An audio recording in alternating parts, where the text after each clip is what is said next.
Technology ಎಷ್ಟೇ ಬೆಳೆದ್ರೋ, ಪೊಲೀಸರು ಎಷ್ಟೇ ಅಡ್ವಾನ್ಸ್ ಆದರೋ ಅವರ ಕೆಲವು ಪ್ರಶ್ನೆಗಳಿಗೆ ಉತ್ತರ ಶೂನ್ಯ.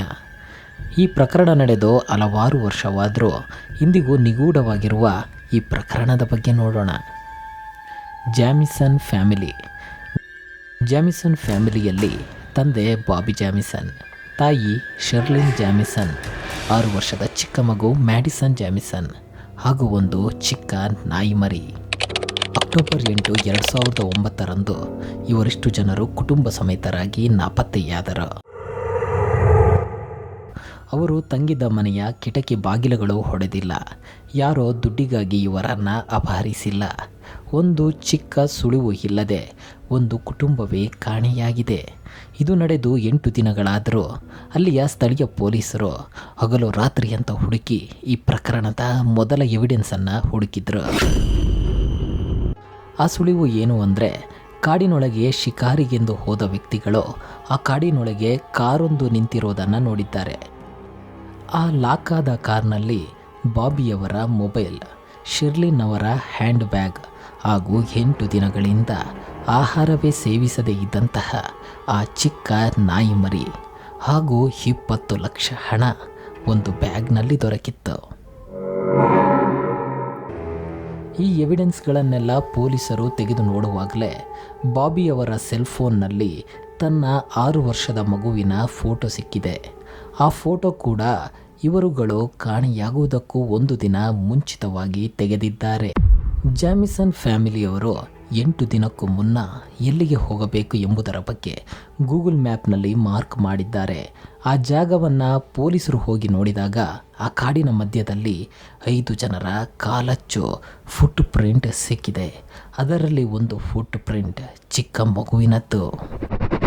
ಈ ಪ್ರಕರಣದಲ್ಲಿ ಇಷ್ಟೊಂದು ಸಾಕ್ಷಿಗಳು ದೊರಕಿದರೂ ಕೂಡ, 2 ತಿಂಗಳುಗಳ ಕಾಲ ಕಷ್ಟಪಟ್ಟು ಹುಡುಕಿದರೂ ಕೂಡ ಇದನ್ನು ಸಾಲ್ವ್ ಮಾಡಲು ಆಗುತ್ತಿಲ್ವಲ್ಲ ಅಂತ ಹೇಳಿಬಿಟ್ಟು ಪೊಲೀಸರು ಈ ಕೇಸನ್ನು ಕ್ಲೋಸ್ ಮಾಡಿದರು. ಇದು ಕಳೆದು 4 ವರ್ಷಗಳ ನಂತರ ಮತ್ತೋರ್ವ ವ್ಯಕ್ತಿಗಳು ಮತ್ತೊಮ್ಮೆ ಶಿಕಾರಿಗಂತ ಅದೇ ಕಾಡಿಗೆ ತೆರಳಿದಾಗ ಕಾಡಿನ ಮಧ್ಯದಲ್ಲಿ ನೆಲದಲ್ಲಿ ಒಂದು ವಸ್ತ್ರ ಸಿಕ್ಕಿದೆ. ಅದನ್ನು ತೆಗೆದು ನೋಡಿದಾಗ ಅಲ್ಲಿ 3 ಅಸ್ಥಿಪಂಜರಗಳು ಲಭ್ಯವಾಗಿದೆ. 2 ದೊಡ್ಡವರದ್ದು, ಇನ್ನೊಂದು ಚಿಕ್ಕ ಮಗುವಿನದ್ದು. ಅಷ್ಟೇ, ಜಾಮಿಸನ್ ಫ್ಯಾಮಿಲಿ ಕಾರಿನಲ್ಲಿ ಹೋಗುತ್ತಿರುವಾಗ ಯಾರೋ ಮಧ್ಯ ರಸ್ತೆಯಲ್ಲಿ ನಿಲ್ಲಿಸಿ ಅವರನ್ನು ಕೊಲೆ ಮಾಡಿದ್ದಾರೆ. ಅವರ ದೇಹಗಳನ್ನು ಕಾಡಿನೊಳಗೆ ಹೂತಾಕಿದ್ದಾರೆ ಅಂತ ಅಂದುಕೊಂಡರೆ ತಪ್ಪು. ಜಾಮಿಸನ್ ಫ್ಯಾಮಿಲಿಯವರನ್ನು ಯಾರಾದರೂ ಮನುಷ್ಯರು ಅಥವಾ ಯಾವುದೋ ಒಂದು ಗುಂಪು ಕೊಲೆ ಮಾಡಿದರೆ ಕಾರಿನೊಳಗಿದ್ದಂತಹ 20 ಲಕ್ಷ ಹಣವನ್ನು ಹಾಗೂ 10 ಲಕ್ಷ ಬೆಲೆ ಬಾಳುವ ಆ ಕಾರನ್ನು ಅಲ್ಲೇ ಬಿಟ್ಟು ಹೋಗಲು ಸಾಧ್ಯವಿಲ್ಲ. ಸರಿ, ಹಾಗಾದರೆ ಕಾಡಿನೊಳಗೆ ಹೋಗುತ್ತಿರುವಾಗ ಯಾವುದಾದ್ರೂ ಪ್ರಾಣಿಗಳು ಬಂದು ಅಟ್ಯಾಕ್ ಮಾಡಿರುತ್ತವು ಅಂತ ನೋಡಿದರೆ ಜಾಮಿಸನ್ ಫ್ಯಾಮಿಲಿಯವರ ಕಾರಿನಲ್ಲಿ ಒಂದು ಚಿಕ್ಕ ಸ್ಕ್ರ್ಯಾಚ್ ಕೂಡ ಇಲ್ಲ. ಸೊ ಹಾಗಾದರೆ ಮನುಷ್ಯರೂ ಅಲ್ಲದೆ ಪ್ರಾಣಿಗಳೂ ಅಲ್ಲದೆ ಜಾಮಿಸನ್ ಫ್ಯಾಮಿಲಿಯನ್ನು ಕೊಂದದ್ದು ಯಾರು? ಜಾಮಿಸನ್ ಫ್ಯಾಮಿಲಿಯವರ ಮನೆ ಮುಂಭಾಗದಲ್ಲಿದ್ದಂತಹ CCTV ಫೂಟೇಜನ್ನು ಚೆಕ್ ಮಾಡಿದ್ರು. ಫೂಟೇಜ್ನಲ್ಲಿ ಅವರು ಕಾಣೆಯಾಗುವುದಕ್ಕೂ ಹಿಂದಿನ ದಿನ ಮನೆಯಲ್ಲಿದ್ದಂತಹ ಎಲ್ಲ ವಸ್ತುಗಳನ್ನು ತೆಗೆದುಕೊಂಡು ಒಂದು ಕಾರಿನಲ್ಲಿ ಇಡಬೇಕಾದರೆ ತೆಗೆದಂತಹ ಫೂಟೇಜ್ ಅದು. ಬರೋಬ್ಬರಿ 2 ಗಂಟೆಗಳ ಕಾಲ ಬಾಬಿ ಹಾಗೂ ಶರ್ಲಿನ್ ಮನೆಯಲ್ಲಿದ್ದಂತಹ ವಸ್ತುಗಳನ್ನು ತೆಗೆದುಕೊಂಡು ಬಂದು ಕಾರಿನಲ್ಲಿ ಇಡುತ್ತಿದ್ದಾರೆ. ಇವರಿಬ್ಬರು ಗಂಡ ಹೆಂಡತಿ ಆಗಿದ್ದರೂ ಕೂಡ ಈ 2 ಗಂಟೆಗಳ ಕಾಲ ಒಂದೇ ಒಂದು ಮಾತನ್ನು ಇವರೊಬ್ಬರು ಮಾತಾಡಿಕೊಂಡಿಲ್ಲ. ಏನನ್ನು ನೋಡದೆ, ಏನನ್ನು ಮಾತಾಡದೆ ಬರುತ್ತಾರೆ, ವಸ್ತುಗಳನ್ನು ಕಾರಿಗೆ ತುಂಬಿಸುತ್ತಾರೆ, ಹೋಗುತ್ತಾರೆ. ಈ ರೀತಿ ಸತತ 2 ಗಂಟೆಗಳ ಕಾಲ ಮಾಡಿದ್ದಾರೆ. ಇದಕ್ಕಿಂತ ಆಶ್ಚರ್ಯವಾಗುವ ವಿಷಯ ಅಂದರೆ, ಪ್ರತಿ 5 ನಿಮಿಷಕ್ಕೆ ನಿಂತ ಜಾಗದಲ್ಲಿ ಫ್ರೀಸ್ ಆಗೋ ರೀತಿಯಲ್ಲಿ ಅಲ್ಲೇ ನಿಂತುಕೊಳ್ಳುತ್ತಿದ್ದಾರೆ. ಈ ವಿಷಯವನ್ನೆಲ್ಲ ಇಟ್ಟು ನೋಡುವಾಗ ಒಂದು ಕಲ್ಟ್ ಗ್ರೂಪ್ ಇವರನ್ನು ಕೊಲೆ ಮಾಡಿರಬಹುದೆಂದು ಪೊಲೀಸರು ಯೋಚಿಸಿದರು. ಕಲ್ಟ್ ಆ ರೀತಿ ಎಂದರೆ ಅದೊಂದು ಗುಂಪು.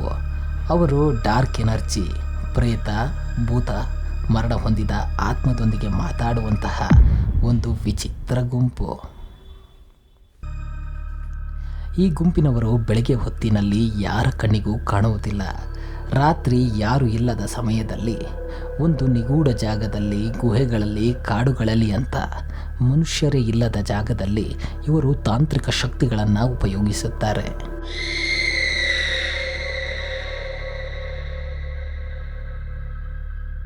ಜಾಮಿಸನ್ ಫ್ಯಾಮಿಲಿ ಕಾಣೆಯಾದುದನ್ನು ಕೂಡ ಟಿವಿಯಲ್ಲಿ ಒಂದು ಸ್ಪೆಷಲ್ ಪ್ರೋಗ್ರಾಮ್ ಆಗಿ ಟೆಲಿಕಾಸ್ಟ್ ಮಾಡಿದ್ದಾರೆ. ಇಷ್ಟೊಂದು ನಿಗೂಢತೆಯನ್ನು ಈ ಪ್ರಕರಣ ಒಳಗೊಂಡಿದೆ ಎಂದು ಈ ಸಂಚಿಕೆ ತುಂಬಾ ಫೇಮಸ್ ಆಯಿತು. ಈ ಶೋವನ್ನು ಟಿವಿಯಲ್ಲಿ ಕಂಡ ಶೆರ್ಲಿನ್ ಜಾಮ್ಸನ್ ಅವರ ಸ್ನೇಹಿತೆ ನಿಕ್ಕಿ ಶೆರ್ನಾಡ್ ಎನ್ನುವವರಿಗೆ ಒಬ್ಬರು ಕರೆಯನ್ನು ಮಾಡಿದ್ದಾರೆ. ಕರೆ ಮಾಡಿ ಹಲವಾರು ವರ್ಷಗಳ ಹಿಂದೆ ಅವರು ಕಲ್ಟ್ ಗ್ರೂಪ್ನಲ್ಲಿ ಇದ್ದುದಾಗಿಯೋ, ಕಲ್ಟ್ ಗ್ರೂಪ್ನಲ್ಲಿ ಯಾರನ್ನು ಕೊಲ್ಲಬೇಕೆಂಬ ವಾಂಟೆಡ್ ಲಿಸ್ಟ್ ಇಟ್ಟುಕೊಂಡಿದ್ದಾಗಿಯೋ, ಆ ಲಿಸ್ಟ್ನಲ್ಲಿ ಶೆರ್ಲಿನ್ ಅವರ ಹೆಸರು ಇದ್ದುದಾಗಿಯೋ ಆ ಅನಾಮಿಕ ವ್ಯಕ್ತಿ ಹೇಳಿದ್ದಾರೆ. ಫೋನನ್ನಾದರೂ ಟ್ರೇಸ್ ಮಾಡೋಣ ಅಂತ ಪೊಲೀಸರು ಅಂದುಕೊಂಡಾಗ ಅದೊಂದು ಬರ್ನರ್ ಫೋನ್, ಅಂದರೆ ಟೆಂಪ್ರವರಿ ಫೋನ್. ಅದಕ್ಕೆ ಸಿಮ್ ಕಾರ್ಡ್ ಆಗಲಿ, ಐಡೆಂಟಿಫಿಕೇಷನ್ ಆಗಲಿ ಅಂತ ಏನು ಕೊಟ್ಟು ತೆಗೆದುಕೊಳ್ಳುವ ಅವಶ್ಯಕತೆ ಇಲ್ಲ. ಎಲ್ಲಿಂದ ಕರೆ ಮಾಡಿದ್ದಾರೆ ಅನ್ನೋದೇ ತಿಳಿಯುವುದೂ ಇಲ್ಲ. ಆ ರೀತಿಯಾದಂತಹ ಒಂದು ಅನಾನಮಸ್ ಕರೆಯಾಗಿದೆ.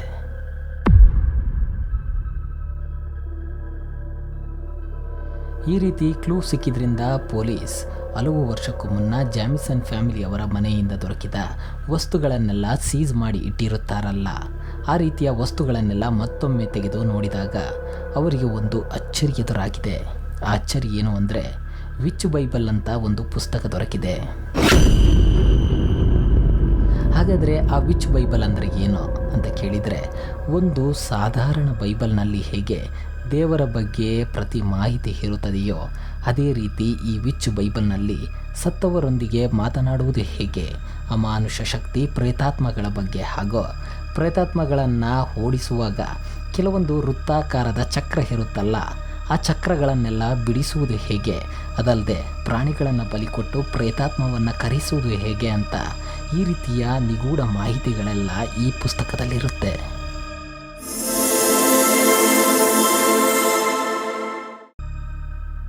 ಈ ವಿಚ್ ಬೈಬಲ್ ಪೊಲೀಸರಿಗೆ ದೊರಕಿದ ಕ್ಷಣ ಅದರ ಬಗ್ಗೆ ಅವರಿಗೆ ಅಷ್ಟಾಗಿ ಮಾಹಿತಿ ಗೊತ್ತಿರಲಿಲ್ಲ ಅಂತ ಹೇಳಿ ಅವರ ಏರಿಯಾದಲ್ಲಿರುವಂತಹ ಒಂದು ಚರ್ಚ್ ಫಾದರನ್ನು ಭೇಟಿಯಾದಾಗ ಅವಾಗಲೇ ಒಂದು ಅಚ್ಚರಿಯ ವಿಷಯ ತಿಳಿಯಿತು. ಅದೇನೆಂದರೆ, ಇದೇ ಚರ್ಚ್ಗೆ ಜಾಮಿಸನ್ ಫ್ಯಾಮಿಲಿಯವರು ಕೂಡ ಬಂದಿದ್ದರು ಅಂತ. ಅದೇನು ಅಂದರೆ, ಕಾಣೆಯಾಗುವುದಕ್ಕೂ ಸ್ವಲ್ಪ ದಿನಕ್ಕೂ ಮುನ್ನ ಬಾಬಿ ಜಾಮಿಸನ್ ಆ ಚರ್ಚ್ ಫಾದರ್ನ ಹತ್ತಿರ ನನ್ನನ್ನು ಪಾಪದಿಂದ ಮುಕ್ತಿ ನೀಡಿ ಅಂತ ಕೇಳಿಕೊಂಡಿದ್ದಾರೆ. ಅದಕ್ಕೆ ಈ ಚರ್ಚ್ ಫಾದರ್, ನೀನು ಏನು ಪಾಪ ಮಾಡಿದ್ದೀಯಾ ಅಂತ ಕೇಳಿದಾಗ ನಾನು ಸಾತಾನ್ಗಳೊಂದಿಗೆ ಮಾತನಾಡಿದ್ದೀನಿ ಅಂತ ಹೇಳಿದ್ದಾರೆ. ಇದು ನಡೆದು ಸ್ವಲ್ಪ ದಿನಗಳಾದ ನಂತರ ಶೆರ್ಲಿನ್ ಜಾಮಿಸನ್ ಅವರ ಅಮ್ಮ ಒಂದು ಘಟನೆಯನ್ನು ತಿಳಿಸಿದ್ರು. ಕಾಣೆಯಾಗುವುದಕ್ಕೂ ಸ್ವಲ್ಪ ದಿನಕ್ಕೂ ಮುಂಚೆ ಶೆರ್ಲಿನ್ ಹಾಗೂ ಅವರ ಅಮ್ಮ ಕಾರಿನಲ್ಲಿ ಹೋಗುತ್ತಿರುವಾಗ ತುಂಬ ಹೊತ್ತು ಚೆನ್ನಾಗಿಯೇ ಮಾತನಾಡುತ್ತಿದ್ದಂತಹ ಶೆರ್ಲಿನ್ ಒಂದೇ ಬಾರಿಗೆ ಬೇರೆ ಯಾವುದೋ ರೀತಿ ವಿಚಿತ್ರವಾಗಿ ವರ್ತಿಸಿದಳು ಅಂತ ಅವರ ಅಮ್ಮ ತಿಳಿಸಿದ್ರು.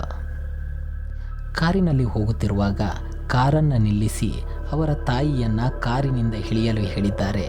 ಅವರ ಅಮ್ಮ ಇಳಿದ ತಕ್ಷಣ ಆ ನಡು ರಸ್ತೆಯಲ್ಲೇ ಕಾಡಿನಲ್ಲೇ ಅವರ ಅಮ್ಮನನ್ನು ಬಿಟ್ಟು ಶೆರ್ಲಿನ್ ಹೋಗಿದ್ದಾರೆ ಅಂತ ಕೊನೆಯ ಕ್ಲೂ ಸಿಕ್ಕಿದೆ.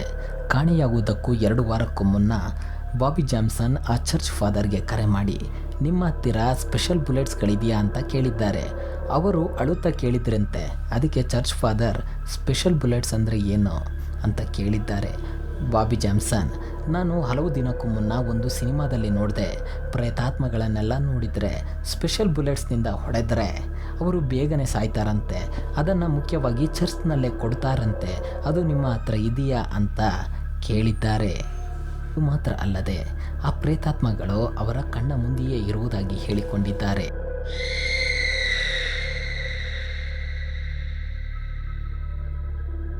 ಈ ಚರ್ಚ್ ಫಾದರ್ ಇನ್ನೂ ಮಾಹಿತಿಯನ್ನು ಕೇಳುವಾಗಲೇ ಅವರು ಜೋರಾಗಿ ಕಿರುಚಿಕೊಂಡಿದ್ದ ಕ್ಷಣ ಫೋನ್ ಕಟ್ ಆಗಿದೆ. ಇದಾದ ಮೇಲೆ ಜಾಮ್ಸನ್ ಫ್ಯಾಮಿಲಿ ಕಾಣೆಯಾದರು. ಇಷ್ಟು ವರ್ಷ ಆದರೂ ಅವರಿಗೆ ಏನಾಯ್ತು? ಅವರು ಈ ರೀತಿ ಆಗುವುದಕ್ಕೆ ಕಾರಣ ಏನು? ಅವರು CCTV ಫುಟೇಜ್ನಲ್ಲಿ ಯಾಕೆ ಆ ರೀತಿ ಬಿಹೇವ್ ಮಾಡಿದ್ರು? ಹಾಗೂ ಆ ಕಲ್ಟ್ ಗ್ರೂಪ್ನ ಹೆಸರೇನು? ಹಾಗೂ ಅವರು ಮನೆಯಲ್ಲಿಟ್ಟಿದ್ದ ವಿಚ್ ಬೈಬಲ್ ಏತಕ್ಕೆ? ಇದು ಯಾವುದಕ್ಕೂ ಸರಿಯಾದ ಉತ್ತರ ಸಿಗಲೇ ಇಲ್ಲ. ಇನ್ನೂ ಹೆಚ್ಚು ಮಾಹಿತಿ ಈ ಜಾಮ್ಸನ್ ಫ್ಯಾಮಿಲಿ ಬಗ್ಗೆ ಬೇಕಾದಲ್ಲಿ ಗೂಗಲ್ನಲ್ಲಿ ಜಾಮ್ಸನ್ ಫ್ಯಾಮಿಲಿ ಬಗ್ಗೆ ಸಂಬಂಧಪಟ್ಟಂತಹ ಅನೇಕ ನ್ಯೂಸ್ ಪೇಪರ್ ಕಟಿಂಗ್ಸ್ಗಳು ದೊರೆಯುತ್ತದೆ. ಟಿವಿ ಶೋಸ್ ವಿಡಿಯೋಸ್ಗಳು ಕೂಡ ಯೂಟ್ಯೂಬ್ನಲ್ಲೇ ಇದೆ. ಇಂದಿಗೂ ಕೂಡ ಜಾಮ್ಸನ್ ಕಾಣೆಯಾದುದರ ಬಗ್ಗೆ ಸರಿಯಾದ ಮಾಹಿತಿ ಎಲ್ಲೂ ಕೂಡ ಲಭ್ಯವೇ ಆಗಿಲ್ಲ.